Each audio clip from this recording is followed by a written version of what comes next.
history. You hear about this and you read about that. I don't want to look at Grumpy Cat. This is how to watch TV. What's that I hear? You hated the lost finale. It's not your fault that you can't see what we see. This is how to watch TV. On Comeuppance Network. This is how to watch TV. On Comeuppance Network. This is how to watch TV. Better Call Saul with Joel and Jeremy. My name is Joel. This is Jeremy. We are brought to you by Comeuppance Network. You can check out all of our social media sites at thishishowtowatchtv.com. Also, you can email us directly at thishishowtowatchtv@gmail.com.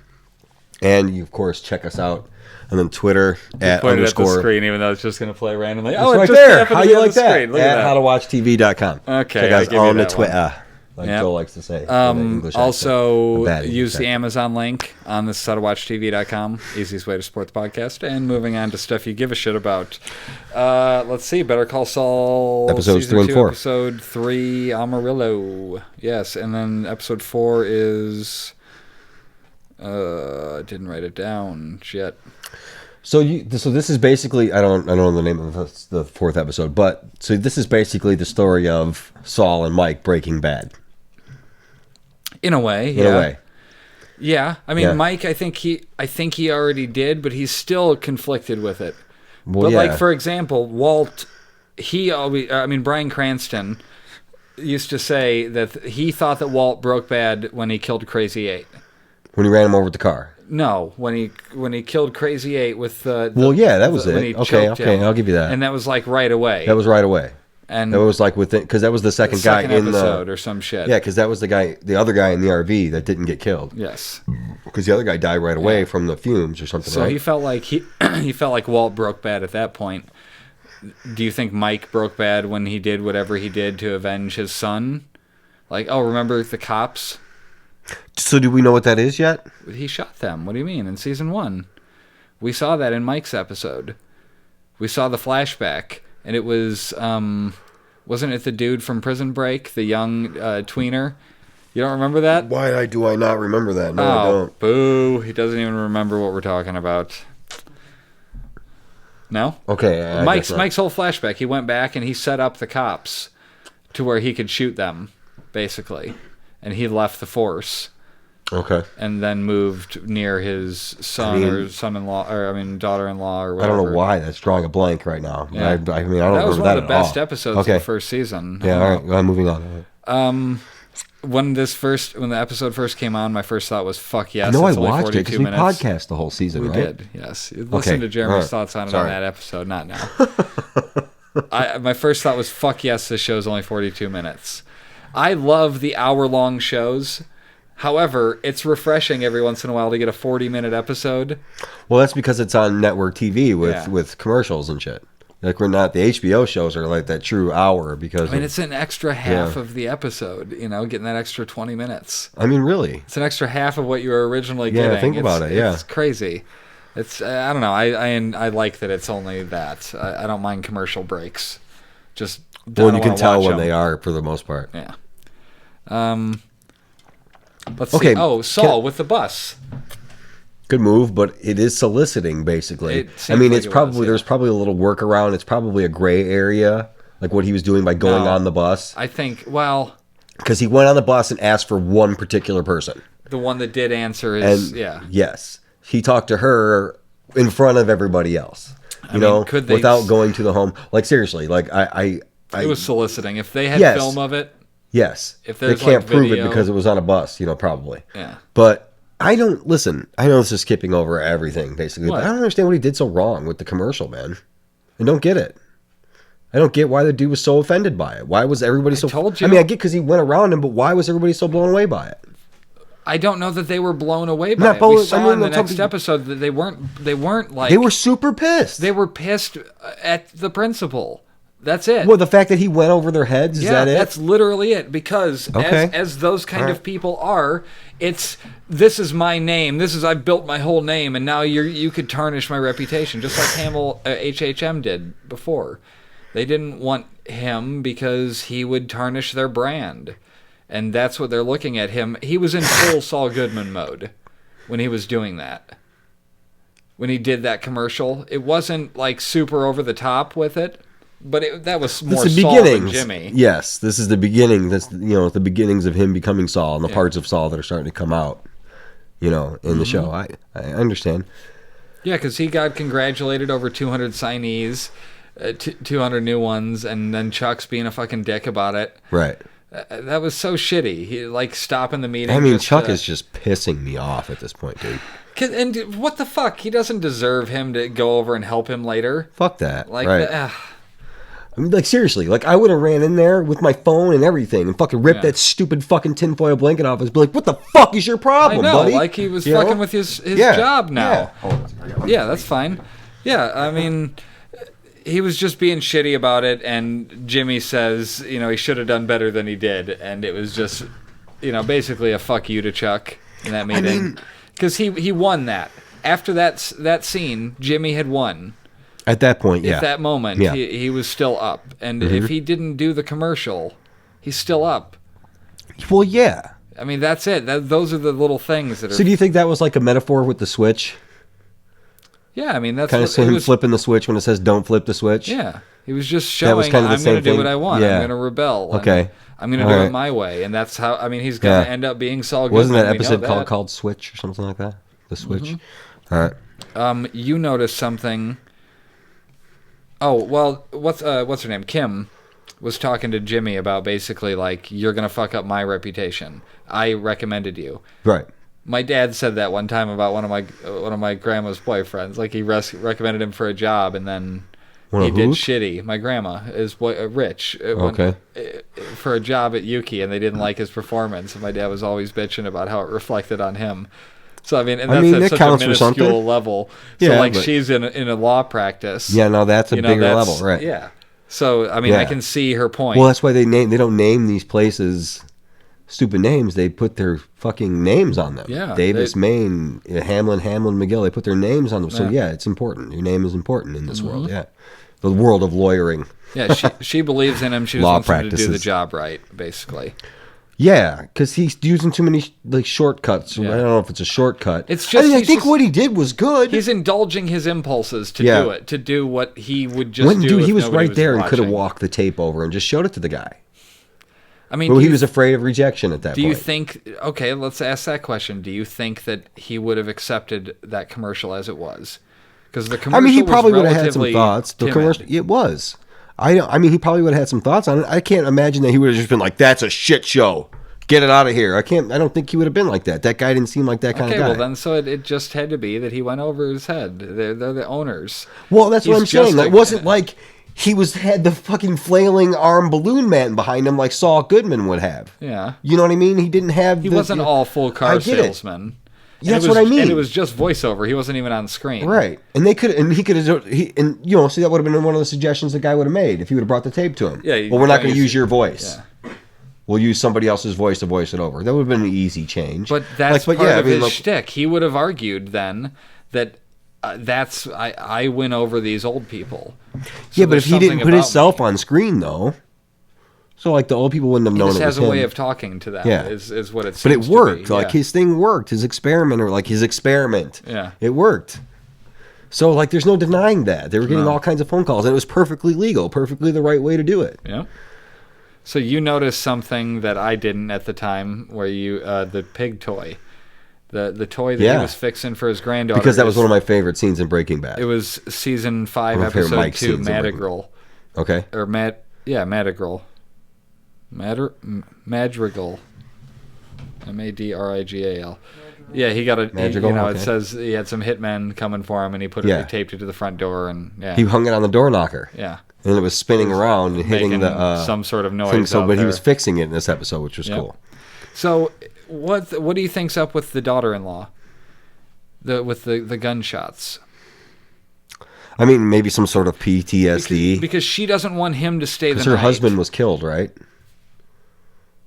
Yeah. So that's what it was. Mike killed the guys that got his son killed. That was the vengeance for his son. Is what it was. All right. Yeah. Okay. I'm starting to come back now. Okay. It's coming back. I'm a little embarrassed about that. Like, I just don't remember it.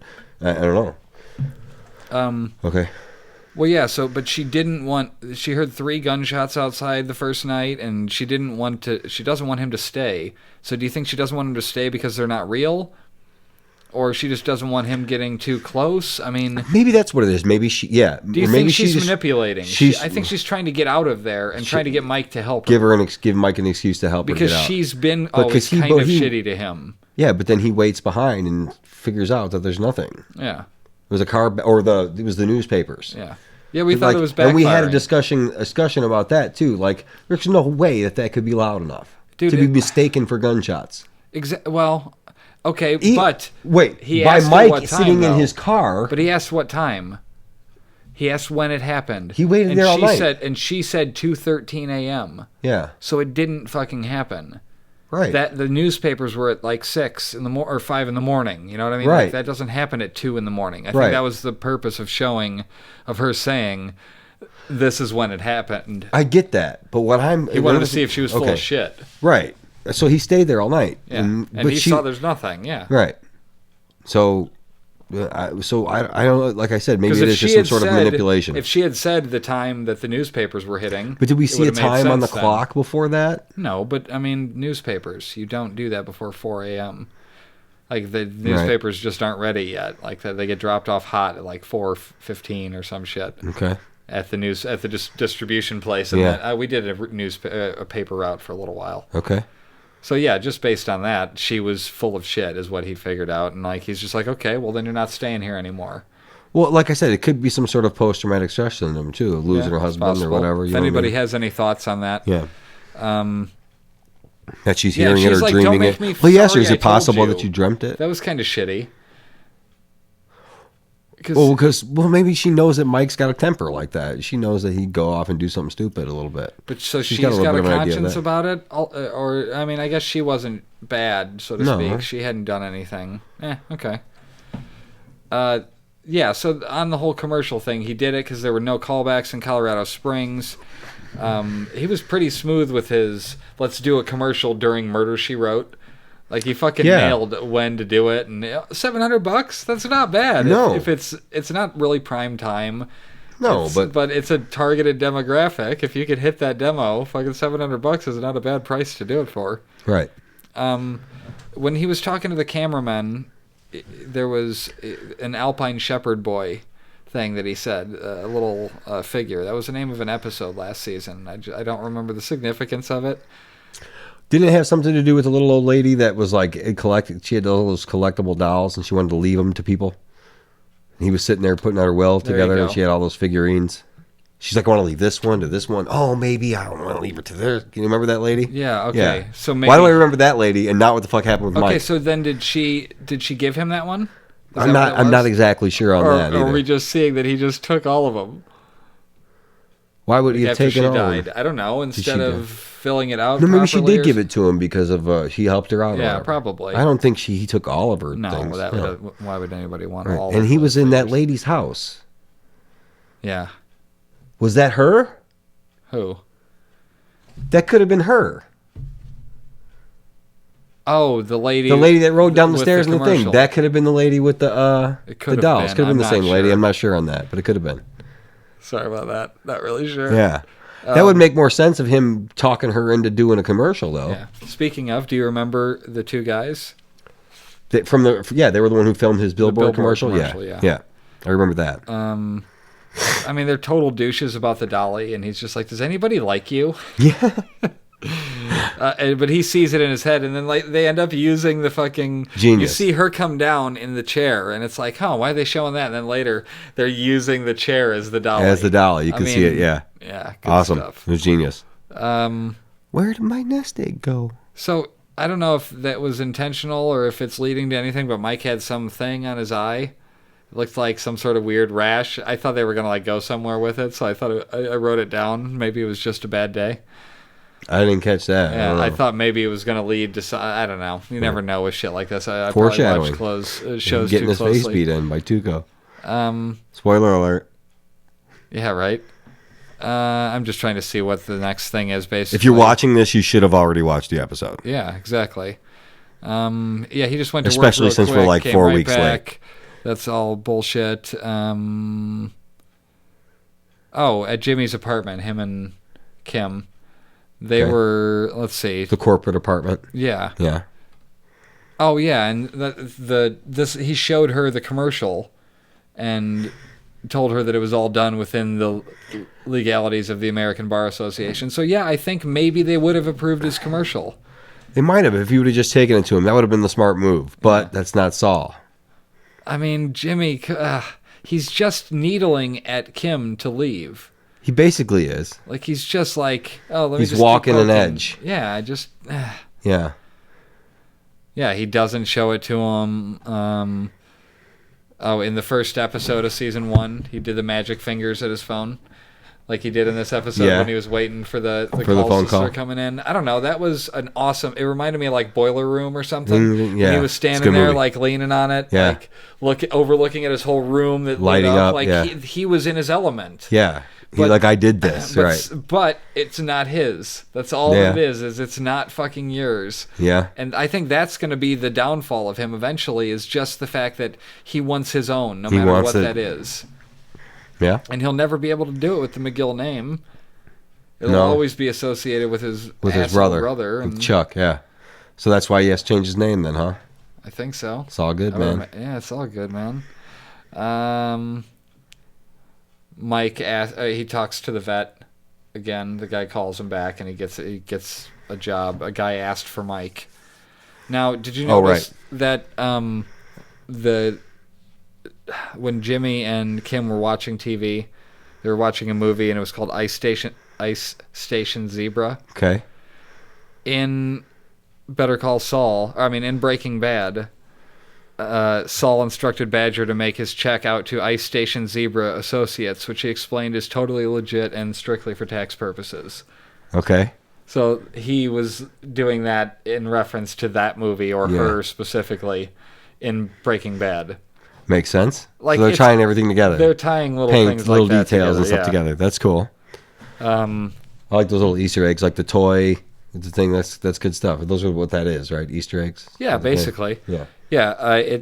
Ice Station Zebra is itself a 1963 Cold War intrigue novel adapted in 1968 as a better-known film starring Rock Hudson and Ernest Borgnine. The movie itself appears in Amarillo, watched by Saul, Jimmy McGill at the time. Yeah.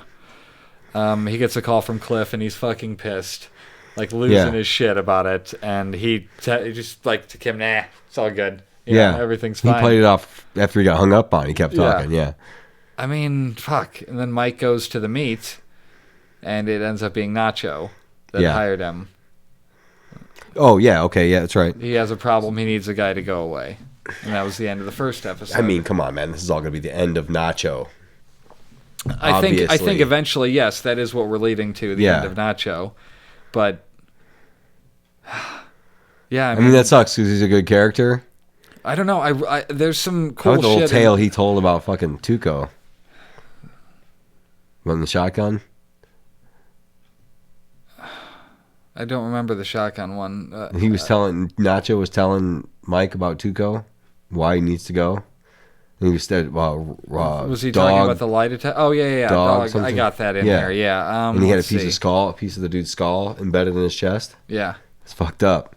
Let's see. Mike. Oh, at the beginning, Mike did the job, got beat up pretty bad. Yeah. And then we kind of go backwards, I guess. Yeah. He doesn't. I think that was just a little flash, and then it was old Breaking Bad style, where they give you something in the beginning. Yeah, and then just cut back. They're pissed about the fucking ad.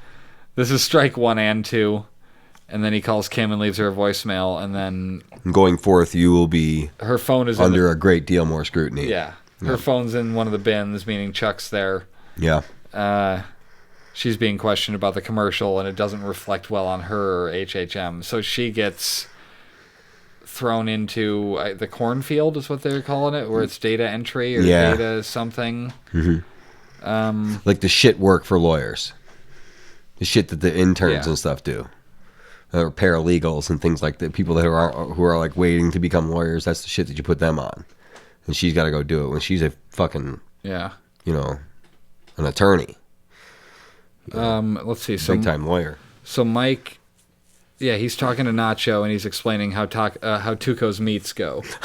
Nacho and Taco. Nacho and Taco. I mean, it's just now I picture Nacho and Tuco. Taco from the league. Yeah. Nacho's explaining how Tuco's meats go. He stares at them as a lie detector, and he's like, "I want you to pop Tuco."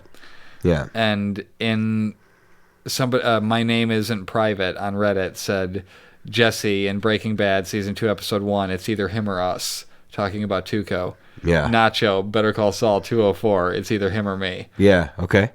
Tuco really gets that side out of people. So we like really understand, but we're gonna see. I mean, he's gonna do something terrible to Nacho. What do you want to bet? To make us hate him even more? Yeah. Because for the villain he is in Breaking Bad, even though the real villain in that whole show was motherfucking Walter White. Yeah. I mean, come on.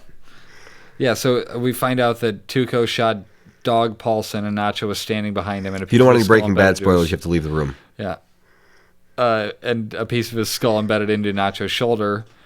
And then, but in Breaking Bad, Cat's eating. Hank mentioned, it did that last time too. Yeah. Hank mentioned Dog Paulson when they were profiling Tuco. Paulson, right. On the Hit Parade, 1998, reputed to have whacked one Dog Paulson back when our banditos were wrestling the crank train away from the SoCal biker gangs.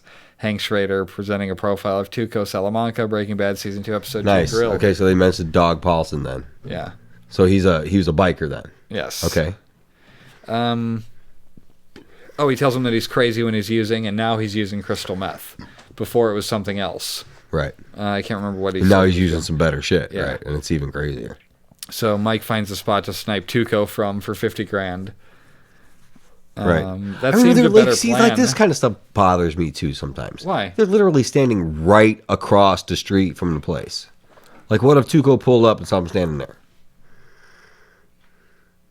Yeah, I mean, they probably knew Tuco's schedule. Okay. I would imagine that, Nacho. I mean, I don't think that dude's unpredictable as fuck. Would he really have a schedule? I guess you would kind of have to if you're running a drug ring. You kind of have to have some sort of schedule. He's got to stare at people from 8 to 5. He's got to lie detect people. At HHM. That dude's a good actor, though. The guy who plays Tuco, he's a fucking crazy motherfucker. What did you think Jimmy was going to do when he went in to HHM? Like, I thought he was going to do some fucked up shit. Like, when he used the janitor to let him in after hours. Oh, no, he was looking for Kim. Yeah. That's what I thought he was doing. Okay, I didn't know he was doing. doing. I knew exactly what he was doing. Okay. He was looking for her because he realized that he was in trouble and that she was going to be in trouble now. Okay. So he was looking for her. Yeah, so she says basically, I told you so. Yeah. I told you this was going to happen, man. And then she says, if you talk to Howard, we're done. So she doesn't want him to get any more involved than he already is. So I don't get why Jimmy went to Chuck's house. He puts his shit because in she told him not to talk to Howard, not to Chuck. So the next best person to talk to in that situation is Chuck. Okay, gotcha. Because he went there and explained her away. He said she didn't know. She didn't know. That's why he went there. That's why he went there. He went there for his own benefit, not for Chuck's. That was just. That's the only reason he went there. Yeah, he went there to talk to Chuck because she told him not to talk to Howard. Gotcha. So he didn't go to Howard. He went to Chuck. He was to go tell him to lay off. I almost called her Karen Page, and that's a character in Daredevil. Does she play that? She's a blonde lawyer. Oh, in Daredevil. No, Kim Wexler. Kim Wexler. Yeah. Okay. Let's see. So at Mike's hotel, he's meeting with the guy from Breaking Bad, the gun dealer. Right. Bobby from Supernatural. Yeah. Yeah, he says, mister, I've been providing my services for the past 30-odd years. You'd think in that time I'd learn better than to ask a man his business, especially not one referred by the lawyer, meaning Saul. Yeah. But I feel the urge to ask you. We strictly talking defense here. Lawson, apparently is his name, selling Walt a gun, Breaking Bad Season 4, Episode 2, 38 Snub. So 38 Snub is the name of the episode? Yeah. He sells him the gun. Yeah. Okay. So he buys. He was talking about buying one of the rifles, and then he doesn't end up taking one. He realized it's probably not the smartest move to kill Tuco. Yeah, I mean, and he has a good idea because that's literally what happened in Breaking Bad. Tuco had been in jail, so Mike gets him thrown in jail.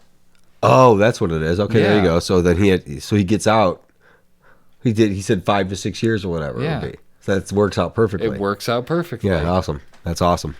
I mean, he'll probably get out early for good behavior or some shit. Yeah. You know, knowing Tuco, he'd do something crazy like that and just. Well, and Mike's just guessing.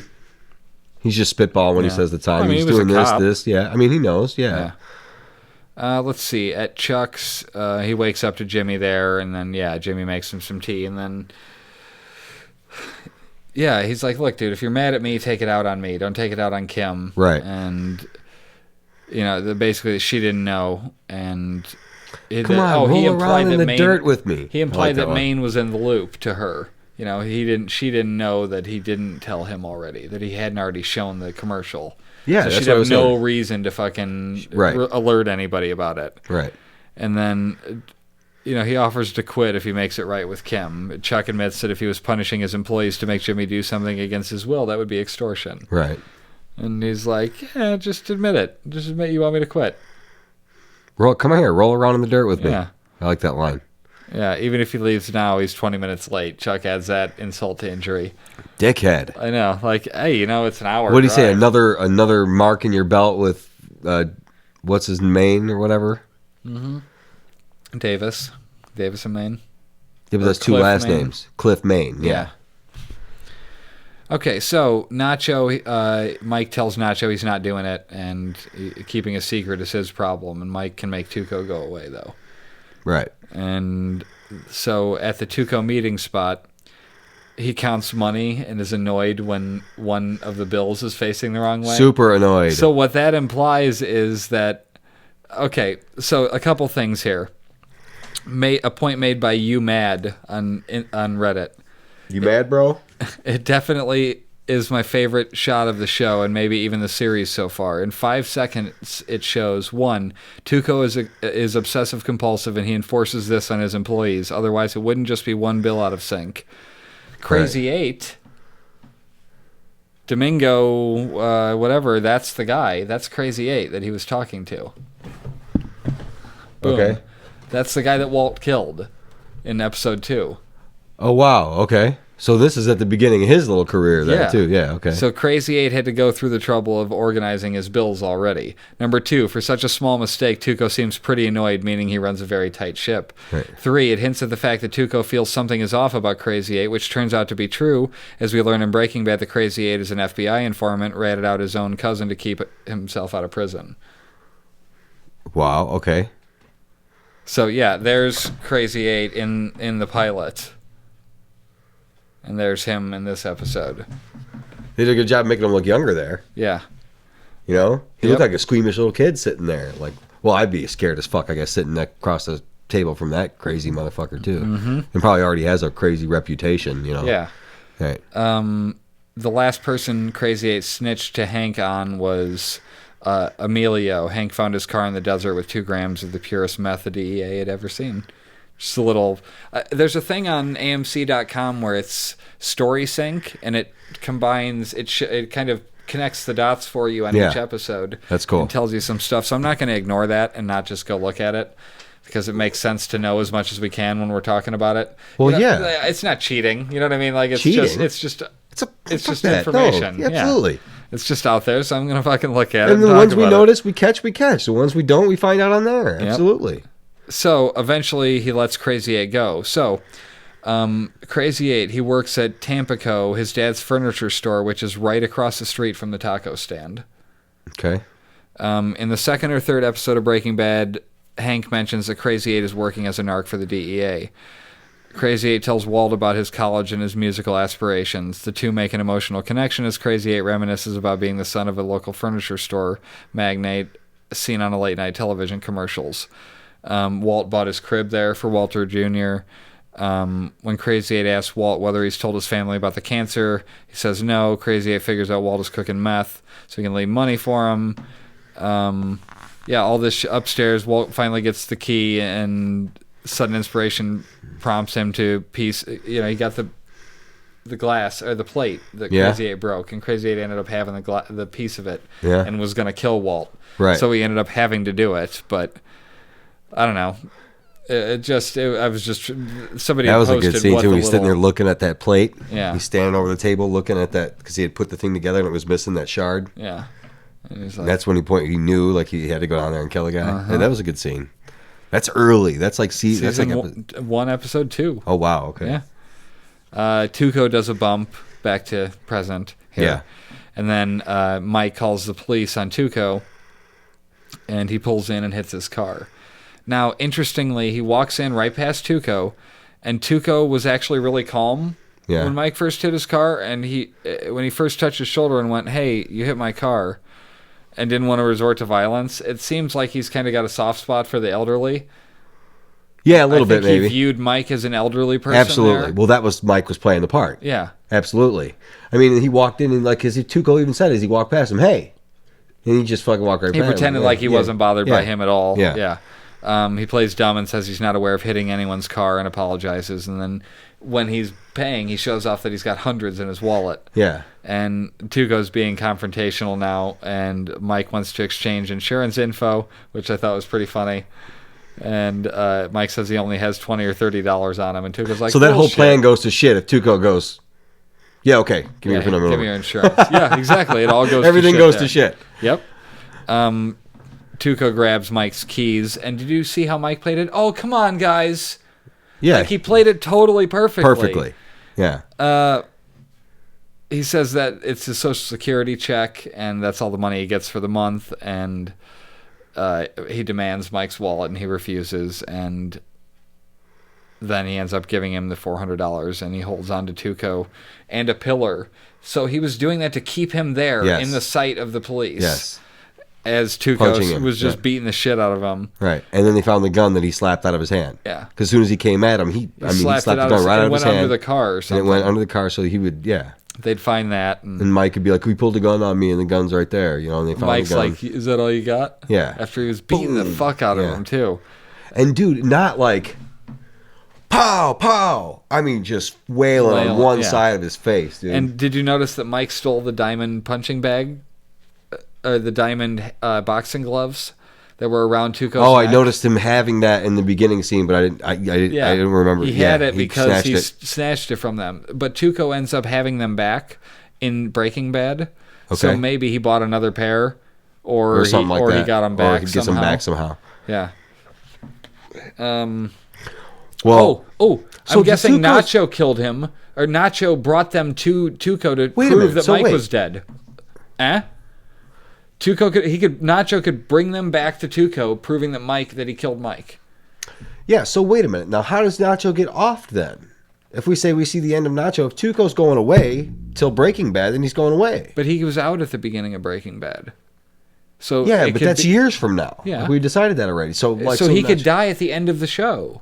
Nacho could die at the end of Better so we're Call saying Saul. that, but we said we're working up to the end of Nacho, so that might not necessarily be true. Is what the point not right away, but Tuco could call for it from jail. Soon. Tuco could call for it from jail. He could easily. Yeah, he could figure out how to do it from jail. Yeah, that's right. Okay. So we'll see what happens there. They're gonna have you're trying to guess this shit, and these people have already had this shit like well thought out beforehand. That's pretty cool to think about too. I just thought that's kind of cool that he could prove that he had done the guy that got him in jail just by giving him those things back. Yeah. And I bet you Mike thought of that. I bet you that's why he took them. So that he could be proved dead and given him back. You know, I don't know. It just seems interesting. In Breaking Bad, Jesse knows Tuco. But wasn't Mike... Okay, now, was Mike involved with Saul and Tuco? He was involved with Saul.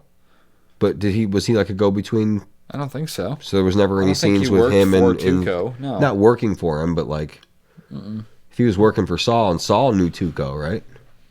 Saul would have known Tuco, yeah. Saul was the one who hooked Walt up with Tuco, right? I think so. No, I don't. I'm not going there. I'm not even thinking about Breaking Bad enough to make any answers to those kind of questions right now.